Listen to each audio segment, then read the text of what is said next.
Wagwan, everybody. Welcome to the Dis Affamie History podcast, where we'll be speaking about history and as well family history and how history relates in terms of Caribbean people for the present as well as in the past, and how in the past, what that does and brings forth for what we are going through at present and what we can learn from our history, from our family, and take that moving forward. So I do hope you enjoy the podcast. And if you like it, please ensure to subscribe, like, and review. Thank you. In this episode of Dis Affamie History podcast, host Wendy Aris engages with Ms. Jacquie Stewart in a profound discussion about heritage, identity, and the power of storytelling rooted in lived experience. Together, they explore how Caribbean history and family genealogy intertwine to shape personal and collective selfhood. Jacquie shares intimate reflections on tracing ancestral memory, illustrating how family history continues to influence us today. Whether you're passionate about Caribbean history, oral traditions, or exploring your own family genealogy, this episode offers meaningful insights that encourage listeners to reconnect with the stories grounding their heritage. Tune in for a compelling conversation that reveals how the past speaks through generations and strengthens cultural identity. Thank you so much, Jacquie Stewart, for coming on to the podcast, Dis Affamie History, and talking about, owning your story, genealogy, and of course, the power of ancestral research. So before we start, can I just have you just do a brief introduction of yourself? Sure. So my name is Jacquie Stewart. I am a first-generation Canadian of Jamaican descent. A little bit of background, I guess. So I'm founder of Ottawa University's radio station's long-running show, Black on Black, which is a public affairs program. Sorry. I'm also a former president of Black History Ottawa, and I'm an avid family researcher. I have been for a number of years now. And as an outcome of that, I created the Jamaican Genealogy resources page on Facebook, or group, I should say, among others. And I am the owner of First Generation Genealogy. Perfect. No, thank you so much for that. And I know that I'll mention those items in the show notes as well. But again, it's just the fact that, you do your research and it's kind of evolved into something else. So Yes. let's start. And then, so at the beginning, what first sparked your interest in genealogy and of course, tracing family histories? Mhm. So I guess it came from my dad. He seemed to have this interest in some relatives that he knew when he was a child and wondered what happened to them, where did they go? So he would, whenever he met family members, he would take little notes and jot them down and try to piece together things. And he eventually purchased, I guess, family tree builder from Ancestry, put it on his computer and was building the family tree. And then in about, I think it was 2010, he changed computers. He was having problems with the program. And he said, can you help me? And I said, well, maybe there's something else you can use. So I looked around and I found some software that could be used offline, because I know he kind of wanted to keep it offline, or he was more comfortable with that. So then he hands over to me all this information he has, and he goes, here you go. And I start populating the tree, and then I start looking at Ancestry. And when I populated the Ancestry tree, within that day, I found 3 cousins that I didn't know existed. And just for people to know, this can only happen if the other 3 people are actually looking and have actually posted their information. So it's not going to happen for everyone. And right away, I knew, based on the information they had that matched the information I had, I'm like, wow, these are my cousins. And I kind of got hitched and hooked there. And as I started to explore, I got into the world of Jamaican genealogy, geography, history, and culture, which I didn't know much about. I didn't grow up in Jamaica. So I found it all very fascinating and interesting. I still do. And I love puzzles. And for me, the world of genealogy research is one huge puzzle with about 1 billion pieces. Yes, absolutely. And so you've mentioned that DNA testing plays an essential role in your research. Yeah, and you mentioned that you've even traveled with testing kits. Why do you believe DNA is such a powerful tool for uncovering your roots? Yeah, so DNA is a science, right? Sometimes when we're researching, and I don't know, anyways, in my perspective, sometimes we're working on assumptions, especially when you get into researching people with same names Mm-hmm. and you're kind of like, is that the right person? I'm not sure. They have the same name as the person I'm looking for. Little example, my grandfather, I didn't know his middle name. I was trying to find his birth record. And I found one that seemed to fit perfectly. Right parish, right year, in the right time period, so on and so forth. And I'm like, okay, I think this is him, but I wasn't 100% confident. Now, this isn't actually DNA that helped me solve that, but here it's an example of, making assumptions, right? So I was like, okay, I think that's it. But then I realized my mom had a half sister who was well over 100. And I'm like, she probably knows who her grandmother is. And I asked her, and she told me. And I was like, I've got the wrong record. And went searching again, found the right record. But had I traced, let's say, the original family line and then done DNA testing, it would have kind of shown up for me. It helped me confirm my dad's paternal line, the Stewart line, for example. So for years I was researching and I had a lot of information from an older cousin, and I was fairly certain that some family trees I saw were connected to me. And the family kept going, no, no, no, never heard of this person. No, no, no. And I did a DNA test, and some of my cousins from that family line did testing, and sure enough, there it was, the confirmation.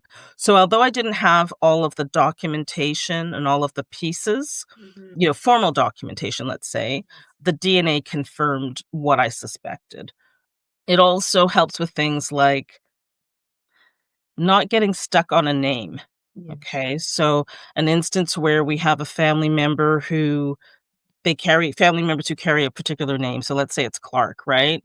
And DNA confirmed that they were not actually Clarks. Hmm. So through testing, we're able to find another path to take to find the actual paternal bloodline and put the pieces together. So DNA is really, really can be really important, can play a really important role. And I'm going to tell you, I'm not an expert in DNA at all. I don't sit down and look at all the chromosomes, and I don't do that. I don't have the the capacity for that. However, even a layperson like myself can take it, and with a few little tools, you can look at it and say, find common patterns, find people who are, link. For example, even if you have the right tools, you can identify who's on your paternal line and who's on your maternal line through DNA, which sometimes can be confusing, as you're researching certain communities. We have a community where the families are all intertwined. And I'm finding my dad's side and my mom's side kind of mixed up in there. Yeah. So DNA is a great tool to help with that. And the other thing too is that Jamaicans are all over the world. Yeah. You know?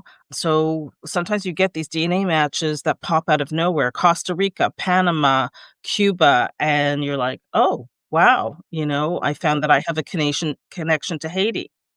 There's a lot of work involved in dealing with the DNA, but it can guide you and it can help confirm your work.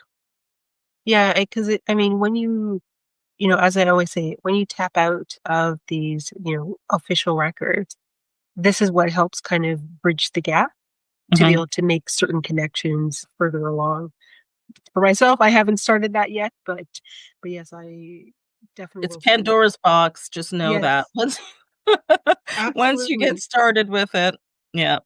No, absolutely. And you mentioned before about, people building online family trees, but you've cautioned as well about relying on them blindly. Mhm. What are some of the key things people should verify before accepting information they find online? I think you should use family trees that you find online as a clue. Don't take it as fact necessarily. What a lot of people don't seem to understand is that, I'm on Facebook mostly for genealogy research, and Mhm. I see the comments that people post, and people will say, "Well, Ancestry is telling me that this person is my great grandfather." And I'm like, "It's not telling you that. Yeah. It's the tree that somebody created that is pointing to that, but is that tree accurate?" And even in my own tree, I will say, it's a work in progress. Mhm. So there's information in there that in 6 months it might change based on new information I have. So people need to understand that they need to do their own research. I take it as a clue, especially when you're dealing with DNA. These trees are very helpful because you can start with them and then you need to try to find the connections, the common ancestors between those trees and your own tree. So I would say that you take it, again, as I said, as a clue, Yeah. but then you have to verify every piece of that clue. So oftentimes I might copy a tree from a DNA match, and then I go through from that individual and I work back based on the information they have. Last night I was doing that and I found something in a tree that I don't think is accurate. I think they've got something wrong. They might be right, but based on the paper trail and things that I looked at, I think there's another option. So, yes, take those trees with a grain of salt. Sometimes they are people who are very inexperienced and they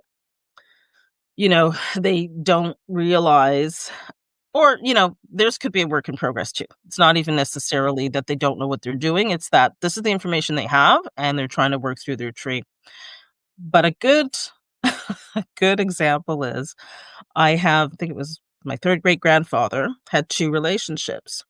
And there's a lot of trees for this family line.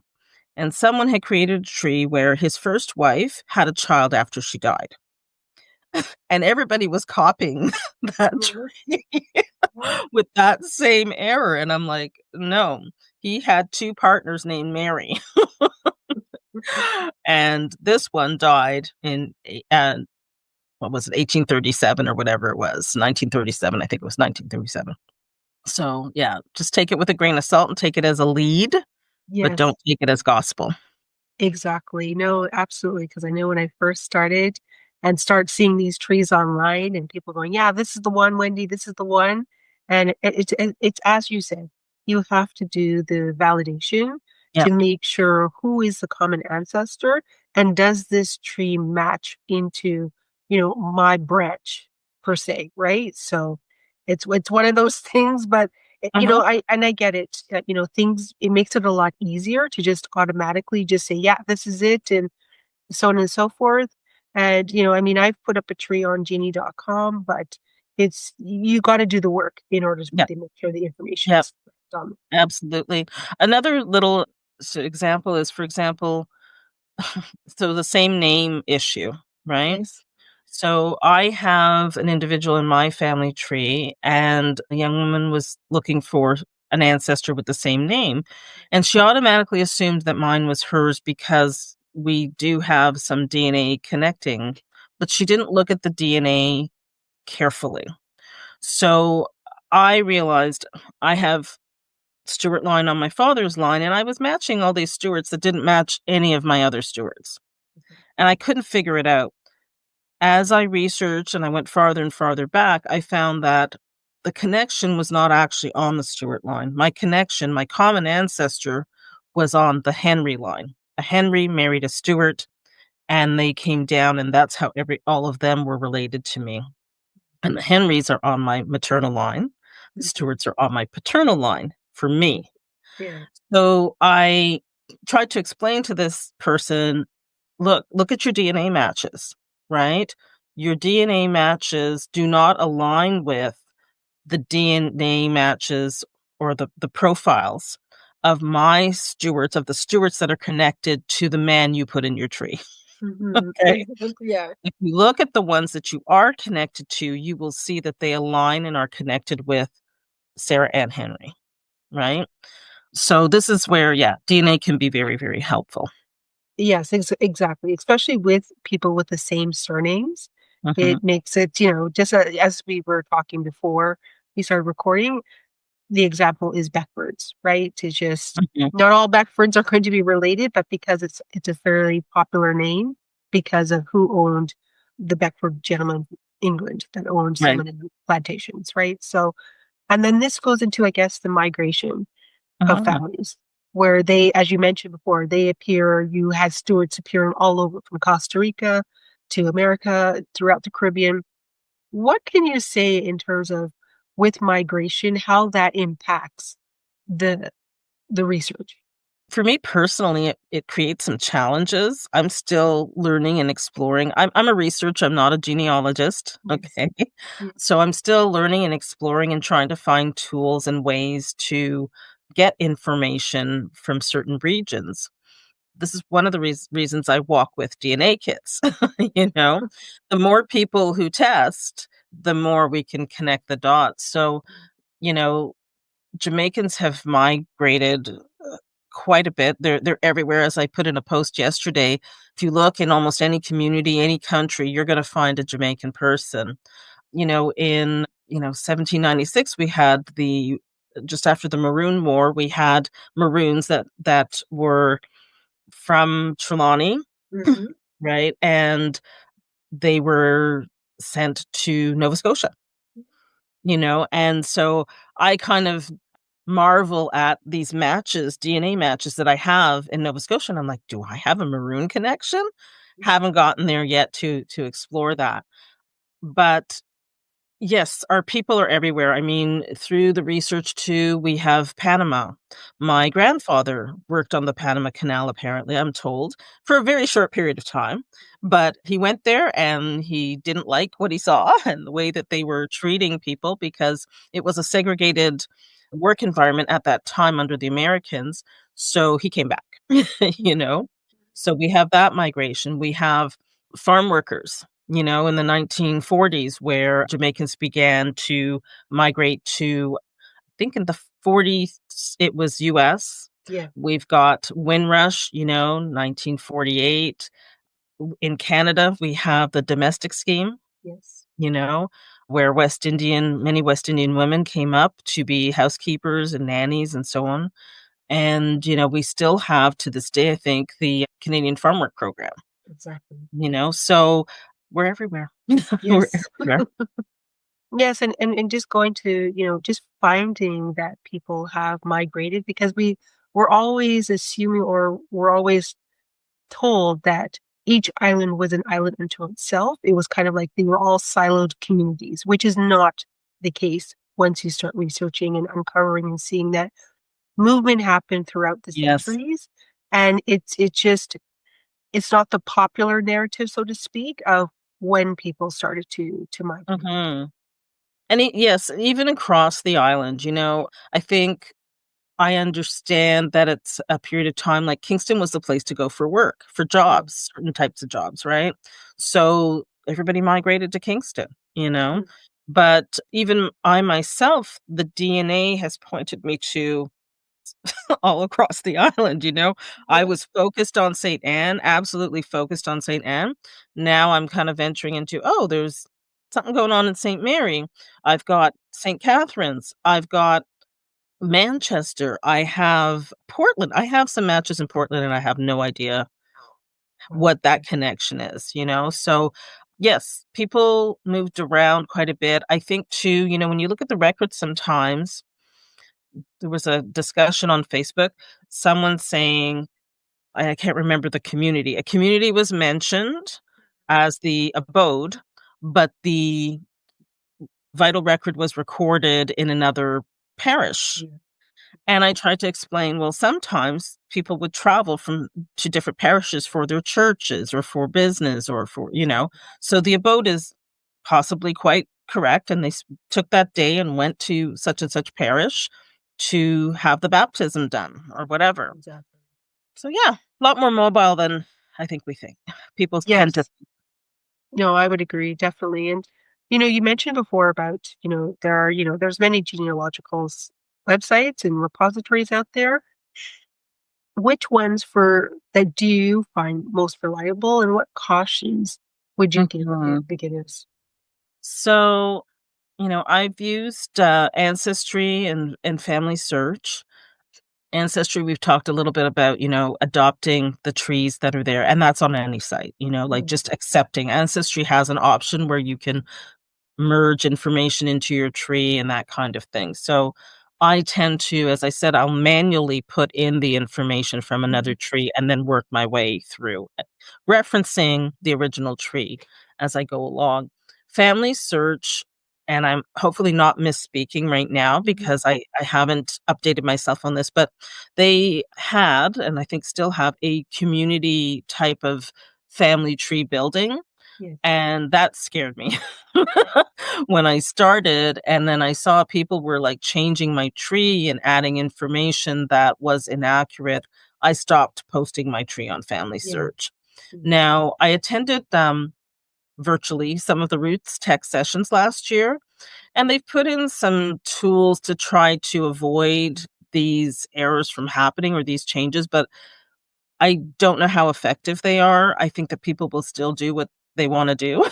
Yeah. So I kind of hesitate to put a tree out on Family Search.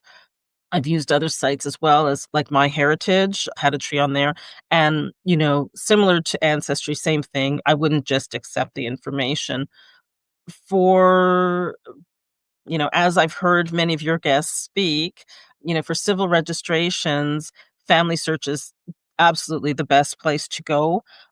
Some people don't realize it, but it doesn't have everything.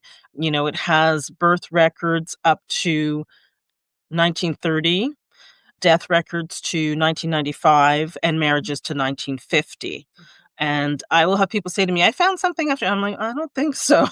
And a lot of this, I think, was due to privacy issues, and also the relationship between Jamaica and the Church of Latter-day Saints, who operate Family Search. So absolutely number one of the best sites to go to for records within that period of time. Couple of things about the site, though, is to take note that it can be challenging sometimes when children are born out of wedlock, Exactly. because when they're born out of wedlock, generally the record will only have the mother's name. Mm. So if you don't know the mother's name, then you have a challenge, and there's some tips and tricks and ways to try to figure that out. So that's one thing. Or if you find the marriage record, you don't have the mother's name, you have the father's name, Yeah. that type of thing. And things like knowing and understanding that when you find a death record, depending on who the witness is, the projected age or of the individual may not be accurate. So these are some things that we need to keep in mind when we're researching. Just looking at, I had some notes here just to make sure that I covered everything off. So yeah, my key sites are FamilySearch.org, Ancestry. Another one is Gleaner Archives. So the Gleaner Archives is great I use it a lot for looking up obituaries. Mm-hmm. Search engine is not always fabulous, Yeah. but it can be helpful. And as you know, looking up an obituary can give you quite a bit of information. And they're not called obituaries; they're really death notices, where they notify the public of the death of someone. But they do at times include names of family members, which can be helpful. I'm going to throw a little pitch for Facebook, and people go, Facebook, but you can use Facebook in a limited capacity. And I was telling a cousin today that, I'm on there to do a lot of research. Like, I use the Facebook genealogy groups. So there are parish groups, migration groups, and surname groups. So Mhm. there's a group for every parish, where if you want to search that way, you can do that way. There are what I call migration groups. So there's, for example, Jamaica Genealogy. There is Club Jamaicanos de Ultramar, Cuba. It's a group of Cubans, actually, who are trying to connect with their Jamaican families. So it's a really interesting group. If you speak Spanish, you're probably good. There's also two groups which I started. One of them is the Jamaican Genealogy Resources Group, which is kind of a centralized place. And if you do want to use Facebook for genealogy, I would recommend starting there, because from there, we share all the resources that are available on Facebook and elsewhere. Mhm. So there's lists of books, there's lists of websites, and there's some collaboration that sometimes is done in the group. If you need some help with something or you're trying to find something, you can kind of put a post in there and you can might be able to get assistance online or offline. Another group that I'm still trying to get it working is called Jamaicans Lost and Found. Yes. Yeah. And that group is more about trying to find living relatives and friends in today. So you know of somebody, a relative, you have some information on them. I'm mainly focused on and maybe shifting the age, but people born after 1920, and the thing with that is kind of like those old ads that used to be in the newspaper where people would post and say they're looking for someone who's missing. So those are some of them. I actually wanna make a plug for books. Can Yes. I do that? Yeah, yeah, absolutely. I was thinking about our conversation, and I'm like, we tend to forget books, and when I started, books were really key and helpful to me, and libraries. So, Jamaican Ancestry: How to Find Out More by Madeline Mitchell was one of the first books I read when I started doing research. Another one is called The Trader, the Owner, and the Slave by James Valvin. And that book really opened my eyes. I realized how ignorant I was because this book was about it's actually excerpts from other publications talking about the role of the trader, the owner, and the slave. The slave is Oladu Equianas, if I'm saying his name correctly, or I think his other known name is Gasso Valsa or something to that effect. And this is a man who was enslaved, freed, and then enslaved again, and then freed again. The owner that they talk about is I think it's actually is it Thompson, I think, who is talked about in that book or excerpts from Thompson from Jamaica, and that part was very, very difficult for me to read because he kept journals on how he treated the slaves and how he managed the slaves, and it was extremely difficult for me to read. And the trader is Newton, who wrote Amazing Grace, and that's what compiles the book. So it kind of gives you an overview, which I thought was really great. Another one is called Evidence, Citation, and Analysis for the Family Historian. Citation is very, very important when you're researching. Where did you get that information from? you know, s- Yes. Indicating your sources. Another one that could be helpful, depending on, we were talking about migration, they came in ships. Mhm. And it's a guide to finding your immigrant ancestors' arrival records. Some people don't realize, but I think, if I remember correctly, official manifests only started in about 1912. They started to become more, what's the word, required, across the board. And do a plug for Olive Senior and Dying to Better Themselves, West Indians and the Building of the Panama Canal. Really, really important, I think, to us as Jamaicans to know that history. And the last thing is worldcat.org. So, WorldCat is a service where you could actually borrow a book from a library anywhere in the world. I won't go into too much detail about it, but the site is worldcat.org. If you're looking for something and maybe your library doesn't carry it, you could use WorldCat to try to find a copy of it. Okay. No, no, those are all great points because I mean, I've used them all in the sense of being able to find it, but I Mhm. think the one of the I guess important ones is again the newspapers because Mhm. the newspapers were like, I guess you can say gossip columns, so to speak, because if somebody traveled outside of Yes. the island, that was listed as all of the passengers that were leaving the island. And of course, people that were coming into the island, that too was listed. Right. There was a whole section for that. And I just thought, wow, this is fascinating. Yep. And then, of course, the death records mentioned in the newspapers where they list everybody and who's who, what were they doing, and Mhm. even down to sometimes what were they wearing, which was mind-boggling to me. I'm like, really? We really need to know what somebody was wearing? But Yes. again, That's this is the what the time social was. aspect. Yeah, yeah. They also have deed polls. Yes. So deed polls, if I understand correctly, like when people change their names, so sometimes we're looking for somebody, and we always say that Jamaicans have so many names. Yeah. You could use the Gleaner to search someone and see if there was a name change. They used to have to do deed polls when they were Yes. changing their names, so they are published in the Gleaner Yeah. historically. Yeah. Absolutely. And just like if there was a divorce, it was, Yes. indicated as I'm not financially responsible for this Right. person. I was just like, wow, this is really personal information going up there. But Yeah. this is what it was during that time. And it really was just like who's who and who was doing what Yes. and so on and so forth. And court cases were a big thing. And it was very fascinating to see, ancestors listed in some of these Mhm. court cases as to what happened. Like, wow, what a time to be in. But Yeah. very good resources in terms of all of what you've indicated. I And think then, too, and I don't wanna go too far off topic, but I was yeah. thinking this morning too, you know, these files, this documentation, and the work that we do is really key now with what's going on in Jamaica and the loss of certain.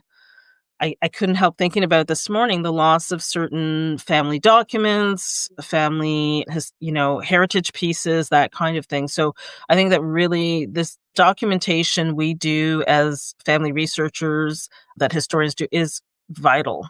It's vital right Mhm. now. And then I guess this just leads right into the next question of, why do you believe it is so important for us, especially in the Caribbean diaspora, to tell our Mhm. own stories and not let others define them for us? Yeah, so I think that there's that saying that, the truth is his side, her side, and it's actually somewhere in the middle, right? If our stories are only being told by one perspective, then it's really not the full story. When you have many perspectives to a story, then you have a more fulsome story, and maybe a more accurate story. So I think that this is very important. And, I often think about, why are our stories not told? And there's some things that come to my mind, which are we as a people were held down for a really long time, still being held down, and the stories that are told are often stories of grandeur, Mhm. stories of king this or general that. We weren't allowed to be those things in after the enslavement Mhm. of our people, right? So we don't have those stories to tell, the grand stories. But I still think we have some very interesting stories. We still have our stories. We have the story of survival and resilience, that I think should be told. I remember going to with my mom, my parents, both my parents actually, in 2014, we went to Jamaica, and my mom was adamant that she wanted to go back to the community that she grew up in. And she hadn't been back there in 50 years. And she took us there, and it was like my sister and I were in tears. It was like an episode of, "Who do you think you are?" or something like that. And we're walking down this road, dirt road, and she goes, "And that's the house my mother built, and I my mother lived in, and I played in that yard," and we were just in tears. Yeah. And that was so important and so meaningful to us. I think telling our stories and doing the work is empowering. I am proud to be Jamaican. I mean, I never lived on the island. I don't speak patois, but I've done 15 years of research, and I am amazed by the resilience of these people, my people. I look at, my sister and I were talking too after that little trip and saying, look how far our parents have come. Like, you know, who would think you're sitting in this environment and you have the strength, the vision, and the will to do something else, to move, and not to say it's a bad place or anything, Mhm. but to make that jump and that leap, at whatever age they made it, to go to another country and start from scratch and to build what my parents built and many other Jamaicans, many other people of color, is amazing. Mhm. Not to say that people in other cultures haven't done it, but this is Yes. our story, right? Exactly. This is our story. This is our people, our story. Yeah. It was to overcome that fear to be able to do something that they have never done or nobody has Mhm. ever done. Right. No other example that was set for them. And as you said, to start over pretty much in a foreign country. Well, and we talked about it a little bit, but I'm like, Jamaicans are everywhere, like I've got cousins in Germany. I've got cousins in Amsterdam. And I'm like, really? You know, besides the known migrations, Yes. right? Some went off to just random countries for whatever reason, just because they could and they wanted to do something different. Jamaicans are a different people, they're not afraid to take a chance. They're not afraid to try something different. They're creative and innovative. I was watching a video on the hurricane yesterday, and in one community, one of the ministers was there and he's like, these people are amazing. They wired sandbags to their roofs to keep the roofs on during the hurricane, and it worked. That this whole little community did this, and the roofs were all intact. That's innovation. And it's something. I work in diversity and inclusion, and it's something where I say diversity and inclusion, this is why it's important. We think outside the box. We think differently. We come from a different perspective. We Yes. bring things from a different perspective. Yeah, absolutely. And I know that, this next question, in terms of what we talked about Mm. before, but again, it's the topic of jacket or, Yes. illegitimacy, that often comes up in Caribbean family research. Why is it an important and Mm. complex conversation? And of course, how can we approach it with compassion, of course, understanding when we do come Mm. across these records, because you will come across these records. Mhm. So I could talk about this for quite a while. Yeah. I have a lot of thoughts on this subject matter because I find that oftentimes, as we talked about, the woman is often being put to blame, and I am someone who I play devil's advocate sometimes, a lot of times, and I was thinking about it. And one of the things I was thinking about is, it's a stereotype that was created, Yeah. but it was created, I think, through the church because it's all about being out of wedlock, Mhm. right?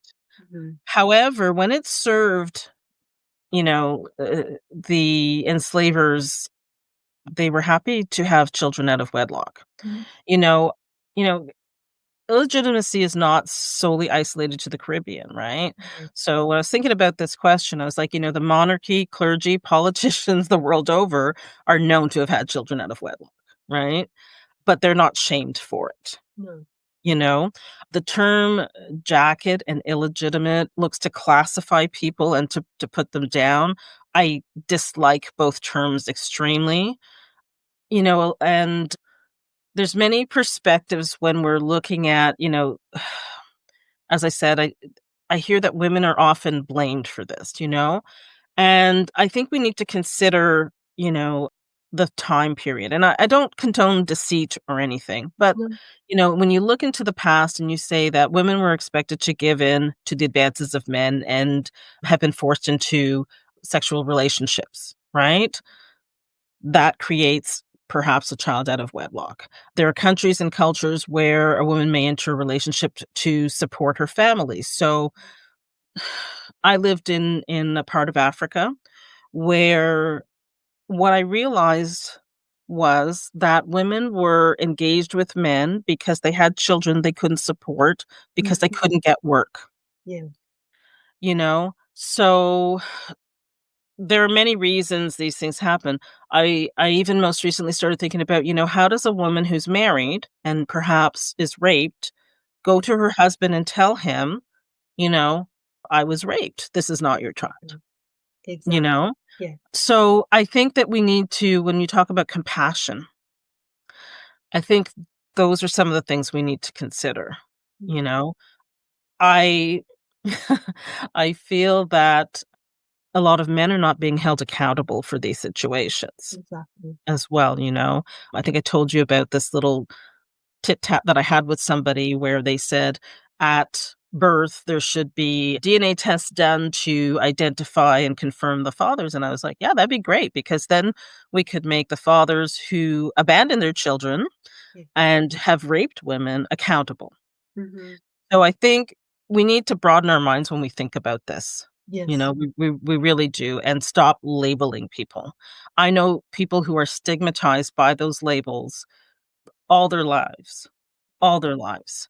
And, I'm going to say something here that, so a child is born out of wedlock. What's the problem with that exactly? Mm-hmm. It is a problem from, I guess, a religious perspective and social perspective, because we like to say that one situation is better or more proper than another.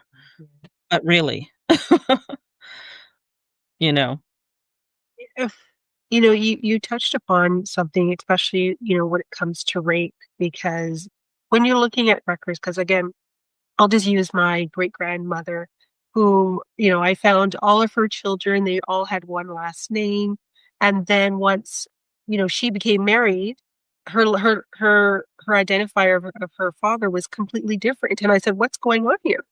What happened? And again, it's hard to recreate, to know what was happening at that Mm, time, but just to know that there had to have been something that happened that caused, this situation to kind of to occur, and that we need to kind of look at things at not necessarily black and white, but there has to be some gray in there as well, and to kind of mhm. understand what could have caused that issue. And that's where understanding the period and the time frame period Yes. is the key, because that opens up a lot. And as you know, we could probably go on to colorism, because that too comes into it as well with a lot of this conversation.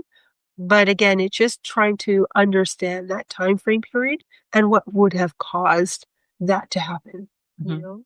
I think we can never know for sure. Yes, exactly. So I try not to pass judgment. I'm like, it is what it is. You don't know what these people were living or what the circumstances are. You don't need to pass judgment. There's no, whether when passing that judgment, what does it accomplish? You Exactly. know, doesn't accomplish anything. So I prefer to not judge, Mhm. and it is whatever it is. I don't I don't even attempt to think that I could ever find out the true story. If I do find out the true story, then I do. I mean, I had some insight on one particular situation where I was exchanging with someone about the child of a particular woman, and they said, well, this particular gentleman, who is said father of the child, was known to have relations with the help. Mhm. And the woman in question was someone who worked for him. So, Yeah, absolutely. So again, this leads into, my next question, which is, again, genealogy does often open up, deeper conversations, including around reparations mm, and identity. So what are your thoughts on how family research contributes to these discussions? I think for me, it's given me a different perspective. I think even yesterday I heard something about reparations. It's not about money, you know? Mm, Here in Canada, we talk about reconciliation mm, and with the Indigenous peoples. And I think that reparations is beyond money. There's no amount of money mhm. that can actually heal us. Yeah. When I think about myself as a Black person, what could help me or what might be healing to me and my community, I think about things like give us access to our history, you know, documents, journals, anything that can help us go back further. We often get stuck at once we find our enslaved ancestry, but where did they come from? You Exactly. know, I'm in that spot right now with one individual. She's African, but I have no clue, not even where in Africa she came from, Exactly. you know? So that could be another whole lifelong journey for me. So help me. help us, give us the documentation of the slave owner. Give us whatever ship and transfer documents there are. So that's one thing. The other thing I say from the genealogy world is give free DNA tests to any Black person who wants it to help them advance their research back. Give us free education. Give us maybe, subsidized healthcare. And for as long as our people were enslaved.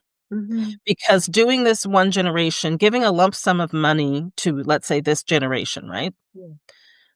That's not going to last long. First of all, like, how do you do that? It's not going to last long. So we need to go back to the system Mm-hmm. and fix the system. We were not allowed to read. We weren't allowed to write. We weren't allowed to learn. Didn't get the health care that we needed. So give it to us now. Give it to us and our descendants, Exactly. And I know there's some that would just like shake their head, but I think, and there's the whole thing like, well, you can't do that. Well, why not? You enslaved a whole, I don't know how many generations of people, right? Yeah. Around the world. So if that could have been done, then this can be done. Exactly. The lives were lost. They were worked to death, and they were seen as numbers and how much return on investment that they could be able to gain and to get from that, right? So, and then to see it with research, to know that they gained, or the slave owners and their families, they gained for many generations, including to today. So Well, I know what you're saying in terms of reparations and being able to, as well, to retain our history, right? To make sure that we have access to those archives. We have access to those records, because it's now becoming very exclusive, which we will talk about here right now. But I mean, it's becoming very exclusive. So you have to be a certain type of person to be able to gain access to those records. And so, Jacquie, as we're coming to a close to this episode, for listeners who are just beginning their journey of self-discovery through genealogy, what advice or words of encouragement would you like to leave them with? So I think that anybody who takes on the research to whatever extent will hopefully find it empowering. It's something to know where you come from and who you are. It's part of who we are. And a lot of people get stuck on tracing one family line or whatever. I would encourage, don't just trace your paternal line. Everybody goes to the paternal line, right? Yeah. Because you're more than that. You've got 2 parents, 4 grandparents, 8 great grandparents, and so on, right? So explore the world, get to know the culture. You don't know what you don't know, you know, be open to the unexpected. Yeah, I'm just thinking. I like this little expression. I saw it on a little post one day. So, when you're researching and you get stuck, okay? Don't throw up your hands and give up. This is why I say, like, shift to another family line, shift to something else, and maybe come back. When you come back, you may find new DNA results. You may find new records are available. And doing this process in this way is, like this little post-it said, is why they call it research. You search and then you research again, right? Yeah. And I would also say, have a listen to your podcast on a regular basis. There's been some amazing information shared, amazing experts, So, yeah, just take it a little step at a time. Try not to feel overwhelmed by it, and just do a little at a time and a little at a time. When I started this journey, I never knew I'd be where I am now with it. Absolutely never thought I would be so invested in it and find it so gratifying and rich, and yeah. Great advice. And some of the advice I even follow for myself. So thank you so much, Jacquie, for coming on, having this discussion, because again, it's a different perspective, but again, it opens up as to when you're researching, this is some of the this is some of the stuff that you do face. Uh-huh. And it's just being able to recognize it and knowing what to do with it. So thank you so much for coming on to the podcast. I'll just throw one other thing out there. The genealogy community is very giving. Yeah. So, as particular to, I find this like with the Facebook groups and that, reach out.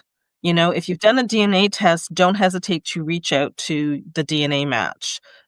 Sometimes they don't respond, but if you see a post on Facebook that you think you have a connection to, reach out. A lot of people are willing to share and, give their time to help. So, yeah. Perfect. Thank you so much. Thanks so much for having me. This has been amazing. Hoped you enjoyed this episode, and if you did, please make sure to like, follow, subscribe, and write a review for the episode wherever you listen to your podcast. Thank you.